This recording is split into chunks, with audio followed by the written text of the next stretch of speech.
ஓம் சாய்ராம். என் அன்பு செல்லமே, என்னுடைய அழகான தங்கமே, வருத்தமாக உள்ளதா? உன்னை ஊரில் இருப்பவர்கள், சொந்தத்தில் இருப்பவர்கள், தெரிந்தவர்கள் என்று ஆள் மாற்றி ஆள் உன்னை விமர்சனம் செய்கிறார்கள்.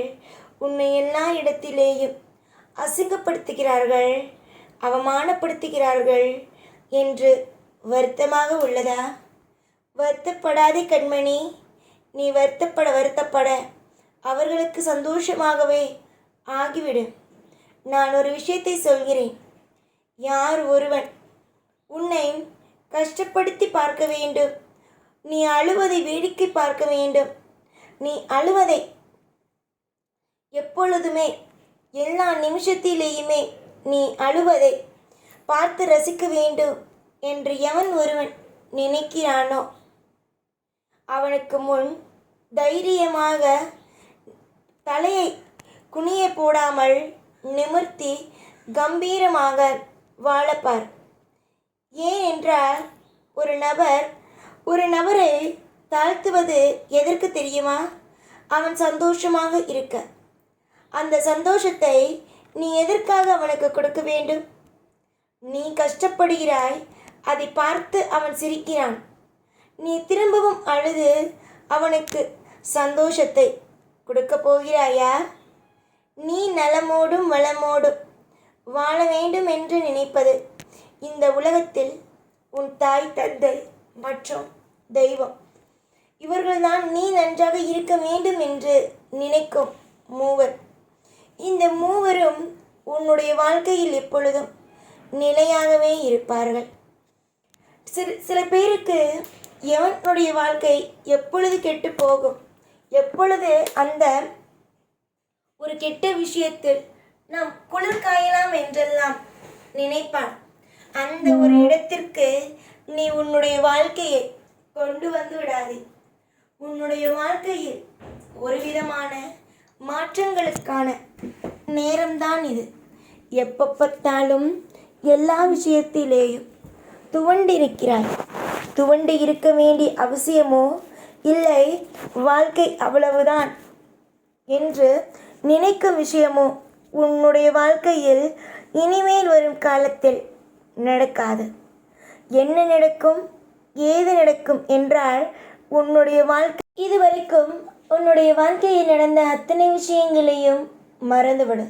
இதற்கு பிறகு சந்தோஷத்தின் உச்சக்கட்டத்தை பார்க்க போகும் நீ எதற்காக தேவையில்லாமல் ஏதேதோ நினைத்து வருத்தப்பட வேண்டும்? எல்லோரும் ஒன்றே ஒன்றுதான் நினைக்கிறார்கள். இன்று இப்படி இருப்பவன் என்றுமே இப்படித்தான் இருப்பான், அவன் வாழ்க்கையில் ஏற்றம் என்பதே கிடைக்காது என்று. ஆனால் எல்லாருக்கும் மேலே ஒரு தெய்வம் என்ற ஒன்று இருக்கிறது. தோற்றுப்போனவர்கள் தோற்றுப்போய் கொண்டுதான் இருப்பார்கள், எப்பொழுதும் வெற்றி அடையவே மாட்டார்கள் என்று நினைக்கிறார்கள்.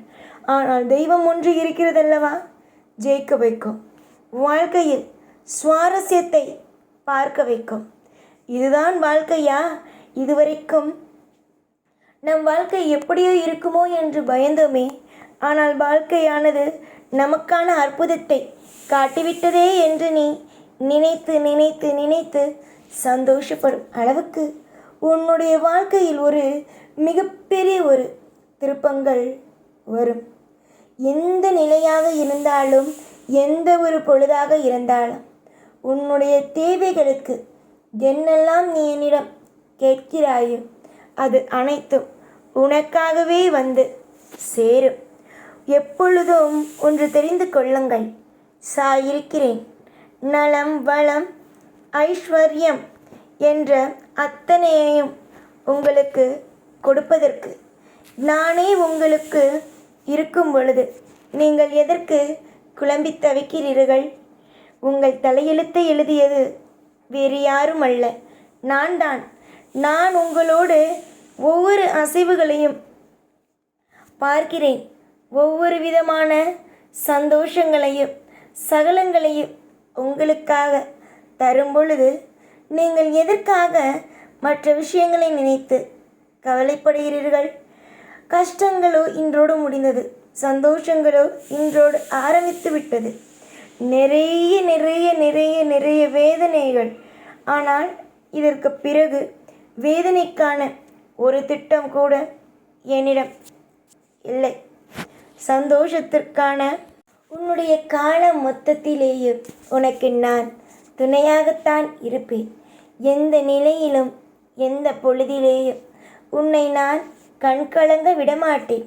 என்னை பொறுத்த வரைக்கும் நீ மிகப்பெரிய லாபத்தையும் மிகப்பெரிய சந்தோஷத்தையும் அனுபவிக்க இருக்கும் பொழுது நடுவே சிலர் வந்து சில விதமான காயத்தை கொடுக்கிறார்கள் என்றால் இது எல்லாம் வெறும் சாதாரணம் என்று நினைத்து கொள்ளுங்கள்.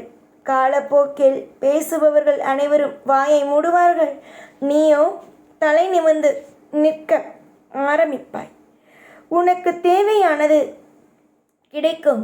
என்றும் எப்பொழுதும் உன் கூட நான் இருப்பேன். புரிந்ததா என்னுடைய அழகான தங்கமே? நிறைய மாற்றங்கள், நிறைய ஏற்றங்கள், நிறைய விதமான போராட்டங்கள் அனைத்தையுமே பார்த்த உன்னுடைய வாழ்க்கையில் இனி கிடைக்கப் போகும் ஒவ்வொன்றும் நீ எதிர்பார்த்ததே. இதுவரைக்கும் நீ நிறைய விஷயம் எதிர்பார்த்திருக்கிறாய். நிறைய விஷயம் உன்னுடைய வாழ்க்கையில் வேண்டும் வேண்டும் வேண்டும் என்று ஒவ்வொன்றிலும் நீ எப்பொழுதும் தலை நிமிர்ந்து இருக்க வேண்டும் என்று நீ என்னிடம் சொல்லியிருக்கிறாய். இதற்கு மேல் நீ என்னிடம் என்ன சொல்ல வேண்டும்? நீ இதுவரைக்கும் சொன்ன அத்தனை விஷயங்களும் உனக்காகவே கிடைக்கும் நேரம் இது. இதுவரைக்கும் எப்போ பார்த்தாலும் அழுது கொண்டு புலம்பிக் கொண்டு மனபாரத்தை சந்தித்து கொண்டு இருக்கும் உன் வாழ்வில் இதுவரைக்கும் நீ அனுபவித்த அனைத்து விதமான விஷயங்களும் ஒவ்வொன்றாக கஷ்டங்களும் குறைந்து சந்தோஷங்கள் அதிகரிக்கும். யாரை பார்த்தாலும் உன்னை என்னென்னவோ பேசினார்கள் என்ன, எப்போ பார்த்தாலும் ஏதேதோ பேசுகிறார்கள். அனைவரையும் ஒரு மிகப்பெரிய அளவுக்கு தலையை தொங்க போடும் அளவுக்கு உன்னுடைய வாழ்க்கையில் ஒரு மிகப்பெரிய ஒரு மாற்றத்தை நான் கொடுப்பேன். வாழ்க்கை என்பது சாதாரணமானது, வாழ்க்கை என்பது சாதாரணமாக இருப்பதுதான் என்பதை நிறைய பேர் இங்கு நினைக்கிறார்கள். ஆனால் வாழ்க்கையில் நிறைய நிறைய நிறைய சூட்சமங்கள் அடங்கி உள்ளது. அந்த சூட்சமத்தை யார் புரிந்து கொள்கிறார்களோ அவர்கள் வாழ்க்கையில் வெற்றிகள் என்பதை அடைகிறார்கள். நீ என்ன செய்ய போகிறாய்? சூட்சமத்தை பெறதானே போகிறாய். சூட்சமங்கள் உன் வாழ்க்கையில் எப்பொழுதும் இருக்கும். அதை புரிந்து கொண்டு அதற்கு தகுந்தது போலவே நடந்து கொள். காலம் முழுக்க உனக்கான நன்மைகள், உனக்கான தேவையான விஷயங்கள் அனைத்தும் நடந்தே தீரும். இன்பத்திலேயும் மற்ற விஷயத்திலேயும் உனக்காக நான் இருக்கிறேன் என்றும் உனக்கு நிழலாக